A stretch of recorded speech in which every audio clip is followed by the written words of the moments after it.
بسم الله الرحمن الرحيم الحمد لله رب العالمين الصلاة والسلام على رسوله الأمين وعلى آله وصحابه أجمعين أما بعد وقال الله تعالى في القرآن الكريم أعوذ بالله من الشيطان الرجيم بسم الله الرحمن الرحيم هل يستوي الذين يعلمون والذين لا يعلمون وقال رسول الله صلى الله عليه وسلم من يرد الله به خيرا يفقهه في الدين صدق الله وصدق رسول الله صلى الله عليه وسلم.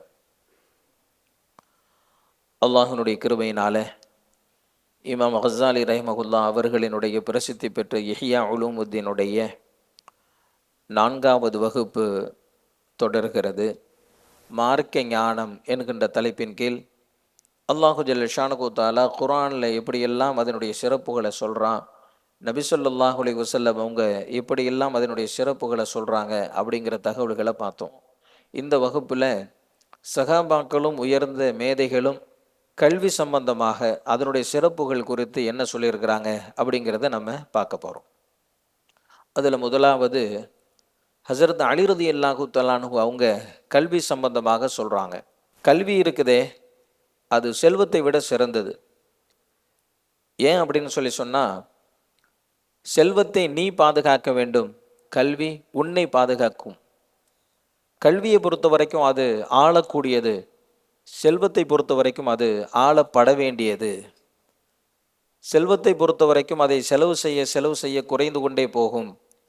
கல்வியை பொறுத்தவரை அதை செலவு செய்ய அதிகரித்து கொண்டே போகும். எனவே கல்விதான் செல்வத்தை விட சிறந்தது என்பதாக ஹஸரத் அலி ரலியல்லாஹு தஆலா அன்ஹு அவங்க சொல்கிறாங்க. அதே மாதிரி ஹஸரத் அலி ரலியல்லாஹு தஆலா அன்ஹு அவங்க சொல்கிறாங்க, மார்க்க போரில் கலந்து கொள்ளக்கூடிய ஒரு முஜாஹிதை விட, வணக்க வழிபாடுகளில் திளைக்கக்கூடிய ஒரு வணக்கசாலியை விட, அதிகம் நோன்பு நோற்கக்கூடிய நோன்பாளியை விட மார்க்க கல்வியை பெற்றவர்தான் மிகவும் சிறந்தவர். ஏனென்று சொன்னால், இஸ்லாத்தை பொறுத்தவரை ஒரு ஆலி மரணமாகி விட்டார் என்றால் ஒரு பெரிய வெற்றிடம் ஏற்பட்டு விடுகிறது. அந்த வெற்றிடத்தை இன்னொரு ஆலிமை தவிர வேறு யாராலும் நிரப்ப முடியாது என்பதாக ஹஸரத் அலி ரலியல்லாஹு தஆலா அன்ஹு அவங்க சொல்கிறாங்க.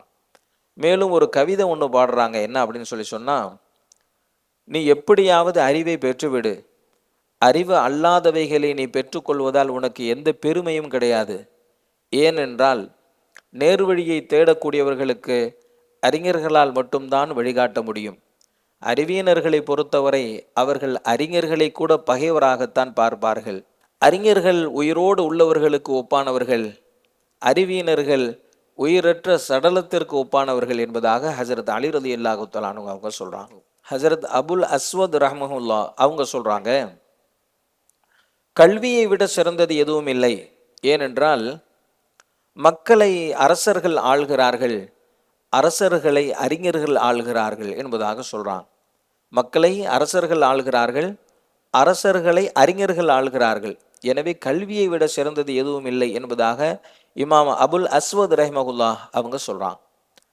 ஹஸரத் இப்னு அப்பாஸ் ரலியல்லாஹு தஆலா அன்ஹு அவங்க சொல்கிறாங்க, அல்லாஹு ஜல்ல ஷானஹு தஆலா ஹஸரத் சுலைமான் அலைஹிஸ்ஸலாம் அவங்க கிட்ட கேட்டான், உங்களுக்கு கல்வி வேணுமா, செல்வம் வேணுமா, ஆட்சி அதிகாரம் வேணுமா, இந்த மூணுல எதையாச்சும் ஒன்றை தேர்வு செய்யுங்க என்பதாக ஹஸரத் சுலைமான் அலைஹிஸ்ஸலாம் அவங்க கிட்ட அல்லாஹ் கேட்டான். ஹஸரத் சுலைமான் அலைஹிஸ்ஸலாம் அவங்க கல்வியை தேர்வு செய்து கொண்டார்கள். அவர்கள் சிறந்த ஒன்றை தேர்வு செய்த காரணத்தினால் அல்லாஹு ஜல்ல ஷானஹு தஆலா கல்வியையும் வழங்கினான், செல்வத்தையும் வழங்கினான், ஆட்சி அதிகாரத்தையும் வழங்கினான் என்பதாக ஹஸரத் இப்னு அப்பாஸ் ரலியல்லாஹு தஆலா அன்ஹு அவங்க சொல்றார். மக்களில் சிறந்த மக்கள் யார் அப்படின்னு சொல்லி இமாம் அப்துல்லாஹ் இப்னு முபாரக் ரஹிமஹுல்லா அவங்க கிட்ட மக்கள் கேட்குறாங்க. அப்போ இமாம் இப்னு முபாரக் ரஹிமஹுல்லா அவங்க சொல்கிறாங்க, யார் மார்க்க ஞானத்தை பெற்றிருக்கிறாரோ அவர்தான் மக்களில் ஆக சிறந்தவர். மார்க்க ஞானத்தை பெற்றவர் தான் மக்களில் ஆக சிறந்தவர் என்பதாக சொன்னாங்க. அரசர்களில் சிறந்தவர் யார் என்பதாக அவங்க கிட்ட கேட்குறாங்க. அப்போ இமாம் அப்துல்லாஹ் இப்னு முபாரக் ரஹிமஹுல்லா அவங்க சொல்கிறாங்க, உலக பற்றற்றவரே அரசர்களில் ஆக சிறந்தவர். உலகப்பற்றற்ற அரசர்கள் இருக்காங்களே அவர்கள் தான் ஆக சிறந்த அரசர் என்பதாக சொல்றாங்க. மேலும் கேட்குறாங்க, மடையர்கள் யார் என்பதாக கேட்குறாங்க. அல்லதீன யஅகூலூன துன்யா பித்தீன், தீனை கொண்டு துன்யாவை சாப்பிடக்கூடியவர்கள் தான் ஆக அடிமட்ட மடையர்கள் என்பதாக இமாம் அவங்க சொல்றாங்க. சொல்லிட்டு சொல்றாங்க, மனிதனையும் மிருகத்தையும் வேறுபடுத்தி காட்டக்கூடியது அறிவு தான். மனிதர்களையும் மிருகத்தையும் வேறுபடுத்தி காட்டக்கூடியது அறிவு தான். ஏன்னு சொல்லி சொன்னா, உடல் பருமனால் மனிதன் சிறந்தவனா என்று சொன்னால் ஒட்டகம் மனிதனை விட சிறந்ததாக இருக்கிறது. பலத்தால் மனிதன் சிறந்தவனா என்று சொன்னால் ஒரு யானை பலத்தால் சிறந்ததாக ஆகிவிடுகிறது. வீரத்தால் மனிதன் சிறந்தவனா என்று சொன்னால் ஒரு சிங்கம் வீரத்தால் மனிதனை விட சிறந்ததாக ஆகிவிடுகிறது. உணர்வால் மனிதன் சிறந்தவனா என்று சொன்னால் ஒரு குருவி மனிதனை விட சிறந்த உணர்வை பெற்றிருக்கக்கூடியதாக இருக்கிறது. வேகத்தால் மனிதன் சிறந்தவனா என்று சொன்னால் ஒரு சிறுத்தை மனிதனை விட சிறந்ததாக இருக்கிறது.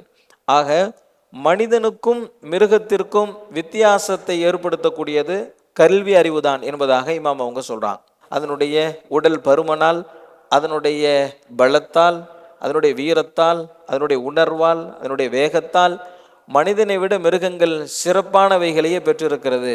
ஆனால் மனிதன் அவைகளிலிருந்து வேறுபட்டு சிறப்படைவதற்கான காரணம் அவன் பெற்றிருக்கக்கூடிய கல்வி அறிவு என்பதாக இமாம் இப்னுல் முபாரக் ரஹிமஹுல்லாஹ் அவங்க சொல்றான். வகால ரசூலுல்லாஹி ஸல்லல்லாஹு அலைஹி வஸல்லம் மன் ஊத்தியல் குர்ஆன ஃபரஆ அன்ன அஹதன் ஊத்திய கைரம் மின்ஹு ஃபக்த் ஹக்கர மா அத்தமல்லாஹு தஆலா என்பதாக சொல்றாங்க. நபி ஸல்லல்லாஹு அலைஹி வஸல்லம் அவங்க சொல்றாங்க, குர்ஆனுடைய கல்வியை பெற்ற ஒருவர் இன்னொரு அருளை பெற்ற ஒருவரை தன்னை விட சிறந்தவர் என்று கருதுவாரையானால் அல்லாஹ் கண்ணியப்படுத்திய ஒன்றை இவர் கேவலப்படுத்தி விட்டார் என்பதாக நபி ஸல்லல்லாஹு அலைஹி வஸல்லம் அவங்க சொல்றாங்க. குர்ஆனுடைய இல்மை பெற்றிருக்கக்கூடிய ஒருத்தர் குர்ஆனுடைய இல்மு அல்லாத மற்ற அருட்கொடைகளை பெற்றவங்க இருக்கிறாங்க இல்லையா, செல்வமாக இருக்கலாம், பதவி பட்டமாக இருக்கலாம், ஆட்சி அதிகாரமாக இருக்கலாம், அழகாக இருக்கலாம், கண்ணியமாக இருக்கலாம், எதுவாகவும் இருக்கலாம். இப்போ குர்ஆனுடைய ஞானத்தை பெற்ற ஒருவர் இன்னொரு அருளை பெற்ற ஒருவரை தன்னை விட சிறந்தவர் என்று கருதுவாரையானால் அல்லாஹ் கண்ணியப்படுத்திய ஒன்றை இவர் கேவலப்படுத்தி விட்டார் என்பதாக நபி ஸல்லல்லாஹு அலைஹி வஸல்லம் அவங்க சொல்றாங்க. மற்ற அருட்கொடைகளை பெற்றவரை விட சிறந்தவராக மார்க்க ஞானம் பெற்றவர் ஆகிவிடுகிறார் நபி ஸல்லல்லாஹு அலைஹி வஸல்லம் அவங்களுடைய இந்த கூற்றை வச்சு பார்க்கும்போது. இமாம் அல் மூசிலி ரஹிமஹுல்லாஹ் அவங்க சொல்றாங்க, ஒரு நோயாளி இருக்கிறாரு, அந்த நோயாளிக்கு மருந்து கொடுக்கல, சாப்பிட்றதுக்கு உணவு கொடுக்கல, குடிக்கிறதுக்கு பானம் கொடுக்கல, அவருக்கு என்ன ஆகும் அப்படின்னு சொல்லி கேட்குறாங்க. இப்போ தோழர்கள் சொல்றாங்க, கொஞ்சம் கொஞ்சமாக பலவீனம் அடைவார், பிறகு அவர் மரணமாகி விடுவார் அப்படின்னு சொல்லி சொன்னாங்க. இமாம் அவங்க சொல்றாங்க, எப்படி மருந்தும் உணவும் பானமும் தரவில்லை என்று சொன்னால் ஒரு நோயாளி மரணமாகி விடுவாரோ, அதுபோன்று உள்ளத்திற்கு கல்வி அறிவு தரப்படவில்லை என்று சொன்னால் அந்த உள்ளமும் கொஞ்சம் கொஞ்சமாக பலவீனம் அடைந்து அது மரணமாகிவிடும் என்று சொல்லிவிட்டு சொல்றாங்க, உடல் பலவீனம் அடைவதையும் மரணமாகுவதையும் மனிதன் அறிந்து கொள்வான், உள்ளம் பலவீனம் அடைவதையும் மரணமாகுவதையும் மனிதன் அறிந்து கொள்ள மாட்டான். அதனால தான் மரணித்த உள்ளம் கொண்ட பலர் வாழ்ந்து கொண்டிருக்கிறார்கள். அவர்கள் மரணமாகக்கூடிய நேரத்தில் உள்ளம் மரணம் அடைந்து விட்டது என்பதை அறிந்து கொள்வார்கள் அப்படின்னு சொல்றான். அவங்க மௌத்தா போற நேரம் வரும்போது அவர்களுடைய உள்ளம் எந்த அளவிற்கு மௌத்தா போய் இருந்துச்சு அப்படிங்கிறத அவர்கள் அறிந்து கொள்வார்கள் என்பதாக சொல்றான். இது ரொம்ப யோசிக்க வேண்டிய ஒரு செய்தி. பாவம் செய்ய செய்ய செய்ய உள்ளம் கொஞ்சம் கொஞ்சமாக அப்படியே கருப்பாகி இருண்டு போயிடுது அப்படின்னு சொல்லி நபி ஸல்லல்லாஹு அலைஹி வஸல்லம் சொல்றாங்க. குர்ஆன்லயும் அல்லாஹ் சொல்லுவான், உள்ளங்கள் முத்திரையிடப்பட்டு விட்டது என்பதாக சொல்றான். அப்படிப்பட்ட உள்ளங்கள் தான் மௌத்தா போன உள்ளங்கள். அதுல நல்ல விஷயங்கள் ஏறாது, நல்ல சிந்தனை வராது. இந்த உள்ளங்களை அல்லாஹ் முத்திரையிடப்பட்ட உள்ளம் என்பதாக சொல்லுவான். இதைத்தான் இமாம் அவங்க சொல்றாங்க, கல்வி அறிவு போதுமான அளவிற்கு கிடைக்கவில்லை என்று சொன்னால் அந்த உள்ளம் கொஞ்சம் கொஞ்சமாக பலவீனம் அடைந்து இறுதியில் அது மரணமாகிவிடும். உடல் பலவீனம் அடைவதை மனிதன் அறிந்து கொள்வான், உள்ளம் மரணம் அடைவதை மனிதன் அறிந்து கொள்ள மாட்டான். எனவே மரணமான உள்ளத்தை பெற்ற பலர் இன்னும் வாழ்ந்து கொண்டிருக்கிறார்கள்.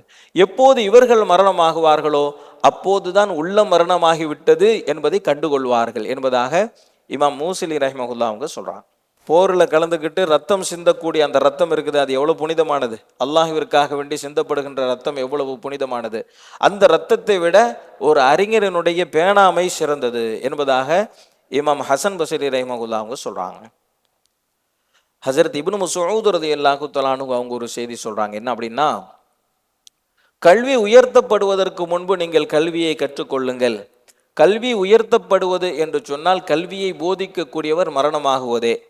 கல்வி போதிக்கக்கூடியவர் மரணமாகிறது தான் கல்வி உயர்த்தப்படுறது அப்படிங்கிறது அர்த்தம். அப்போ கல்வியை போதிக்கக்கூடியவர் மௌத்தாகிறதுக்கு முன்னாடி அவர்கிட்ட இருந்து இருக்கக்கூடிய கல்வியை நீங்கள் என்ன செஞ்சுக்கிங்க, கற்றுக்கொள்ளுங்கள் அப்படின்னு சொல்லிட்டு சொல்கிறாங்க. அல்லாஹ்வுடைய பாதையில் போரிட்டு மரணிக்கக்கூடிய ஒரு ஷஹீத், அவரனுடைய அந்தஸ்தை அல்லாஹ் காட்டுகிற போது உலமாக்களினுடைய மார்க்க அறிஞர்களினுடைய அந்தஸ்தை பார்த்துவிட்டு அவர்கள் ஆசைப்படுவார்கள், நாமும் உலமாக்களாகவே எழுப்பப்பட வேண்டும் என்பதாக ஹஜரத் இப்னு மஸ்ஊத் ரலியல்லாஹு தஆலா அன்ஹு அவங்க சொல்லிட்டு சொல்றாங்க. யாரும் கல்வி அறிவோடு பிறப்பதில்லை, அவர் முயற்சி செய்து கற்றறிந்த அறிஞராக ஆகிறார் என்பதாக இப்னு மஸ்ஊத் ரலியல்லாஹு தஆலா அன்ஹு அவங்க சொல்றாங்க. நமக்கு தெரியும் இல்லையா, அல்லாஹு ஜல்ல ஷானஹு தஆலா ஒரு ஷஹீதுக்கு ஒரு அற்புதத்தை காட்டுவான். என்ன அப்படின்னு சொன்னா, அவர்களுக்கு அல்லாஹ் எந்த அந்தஸ்து வழங்குறான் அப்படிங்கிறத காட்டுவான். அதே நேரத்தில் உலமாக்களுக்கு மார்க்க அறிவை பெற்றவர்களுக்கு அல்லாஹு ஜல்ல ஷானஹு தஆலா என்னென்ன நற்கூலிகளை வழங்குகிறான் என்பதை காட்டுறான். இது ரெண்டையும் பார்த்துட்டு அவங்க ஆசைப்படுவாங்களாம், யா அல்லாஹ் என்னைய ஒரு ஷஹீதா எழுப்புறதை விட என்ன ஒரு கற்றறிந்த அறிஞராக எழுப்பு என்பதாக ஷஹீதுகள் ஆசைப்படுவார்கள் என்பதாக சொல்றாங்க. ஹஜரத் இப்னு அப்பாஸ் ரலியல்லாஹு தஆலா அன்ஹு அவங்க சொல்றாங்க, சிறிது நேரம் கல்வி கற்றுக்கொண்டிருப்பது, கல்வி குறித்து பேசிக்கொண்டிருப்பது என்பது இரவு முழுக்க வணக்கத்தில் திளைத்திருப்பதை விட எனக்கு பிரியமானது என்பதாக அவங்க சொல்றாங்க. அதே மாதிரி இமாம் ஹசன் பஸ்ரி ரஹிமஹுல்லாஹ் அவங்க சொல்றாங்க, ரப்பனா ஆத்தினா ஃபித் துன்யா ஹஸனா வ ஃபில் ஆஹிரத்தி ஹஸனத்தன் வ கினா அதாபன்னார் அப்படிங்கிற துவா நம்ம எல்லாருக்கும் தெரியும். யா அல்லாஹ் இந்த உலகத்திலும் எனக்கு நல்லதை கொடுப்பாயாக, நாளை மறுமையிலும் எனக்கு நல்லதை தருவாயாக அப்படின்னு சொல்லி கேட்கக்கூடிய துவா. ஒவ்வொரு துவாலையும் இந்த ரப்பனா ஆத்தினா துவாவை நம்ம ஓதாமல் இருக்கிறது இல்லையா? இந்த துவாவில் உலகத்தில் நல்லது மறுமையில் நல்லது அப்படின்னு சொல்லி அல்லாட்ட கேட்குறோமே, உலகத்தில் நல்லது அப்படின்னு அல்லாஹ் எதை சொல்கிறான் அப்படிங்கிறதுக்கு இமாம் ஹசன் பஸ்ரி ரஹிமஹுல்லாஹ் அவங்க விளக்கம் சொல்கிறாங்க. உலகத்தில் நல்லது என்பது இல்மும் இபாதத்தும் தான், கல்வி அறிவும் வணக்க வழிபாடும் தான் இந்த உலகத்தில் நல்லது. மறுமையில் நல்லது என்பது அல் ஜன்னா சொர்க்கம் என்பதாக இமாம் ஹசன் பஸ்ரி ரஹிமஹுல்லாஹ் அவங்க சொல்கிறாங்க. உலகத்தில் எதுவுமே கிடைக்கல, கல்வி கிடைச்சிருச்சு, அது அவருக்கு பலன் தரக்கூடியது. உலகத்தில் எல்லாம் கிடைத்தது, ஆனால் கல்வி கிடைக்கவில்லை என்று சொன்னால் அது அவருக்கு பலனற்றது என்பதாக அறிஞர்கள் கூறுவதாக இமாம் கஸாலி ரஹிமஹுல்லாஹ் அவங்க இங்கே கொண்டு வர்றாங்க. அதே மாதிரி ஹஜரத் உமர் ரலியல்லாஹு தஆலா அன்ஹு அவங்க சொல்லக்கூடிய ஒரு செய்தி என்ன அப்படின்னு சொன்னால், மக்களே நீங்கள் எப்படியாவது கல்வியை பெற்றுக்கொள்ளுங்கள். ஏனென்று சொன்னால் யார் கல்வியை தேடி புறப்படுகிறாரோ அவருக்கு அல்லாஹு ஜல்ல ஷானஹு தஆலா கண்ணியமான ஆடையை அவர்களுக்கு அணிவிக்கிறான். அவர்கள் ஏதேனும் பாவங்கள் செய்தால் அந்த கண்ணியத்தின் ஆடையை கலட்டாமல் இருப்பதற்காக வேண்டி அந்த பாவத்திலிருந்து தௌபா செய்வதற்குண்டான வாய்ப்பை வழங்கி கொண்டே இருக்கிறான் அவர் மரணமாகும் வரை. ஒரு அழகான ஒரு செய்தி. ஹஜரத் உமர் ரலியல்லாஹு தஆலா அன்ஹு அவங்க சொல்றாங்க, கல்வியை எப்படியாவது தேடி பெற்றுக்கொள்ளுங்கள். ஏன் அப்படின்னு சொன்னால், கல்வியை தேடி புறப்படக்கூடிய ஒருவருக்கு அல்லாஹு ஜல்ல ஷானஹு தஆலா கண்ணியத்தின் ஆடையை அணிவிக்கிறான். அவர் பாவம் செய்கிறாரு, ஆனால் அவர் அணிஞ்சிருக்கிறது கண்ணியத்தின் ஆடை இல்லையா? அந்த கண்ணியத்தின் ஆடையை கலட்டாமல் இருப்பதற்காக வேண்டி அல்லாஹு ஜல்ல ஷானஹு தஆலா அந்த பாவத்திலிருந்து தௌபா செய்வதற்குண்டான வாய்ப்பை ஏற்படுத்தி கொண்டே இருக்கிறான். எப்படியாச்சும் தௌபா செஞ்சிட்டா தான் மனிதன் தூய்மையாயிருவான் இல்லையா? அப்போ அந்த வாய்ப்பை ஏற்படுத்தி கொண்டே இருக்கிறான். எதுவரை என்று சொன்னால் அவர் மரணமாகும் வரை, மௌத்தா போகிற வரைக்கும் பாவம் செய்கிறாரு, தௌபா செய்கிறதுக்கு உண்டான வாய்ப்பை கொடுப்பான். பாவம் செய்கிறாரு, தௌபாவை அல்லாஹ் தூண்டுவான். இப்படியே பாவங்கள் செய்ய செய்ய அவர் தன்னை பரிசுத்தப்படுத்திக் கொள்வதற்குண்டான வாய்ப்பை வழங்கி கொண்டே இருப்பான். ஏன்? அந்த கண்ணியம் என்கின்ற ஆடையை கலட்டாமல் இருப்பதற்காக வேண்டி என்பதாக ஹஜரத் உமர் ரலியல்லாஹு தஆலா அன்ஹு அவங்க சொல்றாங்க. ஹஜரத் ஜுபைர் இப்னு அபி பக்கர் அவங்க தன்னுடைய தந்தையிட்ட இருந்து ஒரு கடிதம் வந்ததாக அவங்க சொல்றாங்க. கல்வியை எப்படியாவது பெற்றுவிடு, நீ வறுமையில் இருந்தால் அது மாலன் செல்வமாக உனக்கு இருக்கும், நீ செல்வந்தனாக இருந்தால் ஜமாலன் உனக்கு அழகாக இருக்கும் என்பதாக சொல்றான். கல்வி இருந்துச்சுன்னு சொன்னா நீ ஏழையா இருந்தாலும் பிரச்சனை இல்லை, நீ பணக்காரனா இருந்தாலும் பிரச்சனை இல்லை. கல்வி உங்ககிட்ட இருந்துச்சு அப்படின்னு சொன்னா நீ ஏழையா இருந்தா அந்த கல்வி உனக்கு செல்வமாக இருக்கும், நீ செல்வந்தராக இருந்தா அந்த கல்வி உனக்கு கூடுதல் அழகை வழங்கும் என்பதாக தன்னுடைய தந்தை தனக்கு எழுதியதாக இமாம் ஜுபைர் இப்னு அபி பக்கர் ரஹிமஹுல்லாஹ் அவங்க சொல்றாங்க. ஹஜரத் லுக்மான் அலைஹிஸ்ஸலாம் அவங்க தன்னுடைய மகனுக்கு செய்த அறிவுரைகளில் ஒரு அழகான ஒரு அறிவுரை என்ன அப்படின்னு சொன்னா அவங்க சொல்றாங்க, மகனே எப்படியாவது கல்வியாளர்களோடு நீ நெருங்கி பழகி கொண்டே இரு. வானத்திலிருந்து மழை பொழிந்து எப்படி பூமி உயிர் பெறுகிறதோ அப்படி அவர்களிடம் இருக்கக்கூடிய கல்வி உன்னுடைய உள்ளத்தை உயிர்ப்பித்து கொண்டே இருக்கும் என்பதாக சொல்றான். தன்னுடைய மகன்கிட்ட சொல்றாங்க, கல்விமான்களோடு அறிஞர்களோடு நெருக்கமான தொடர்பை ஏற்படுத்திக்க.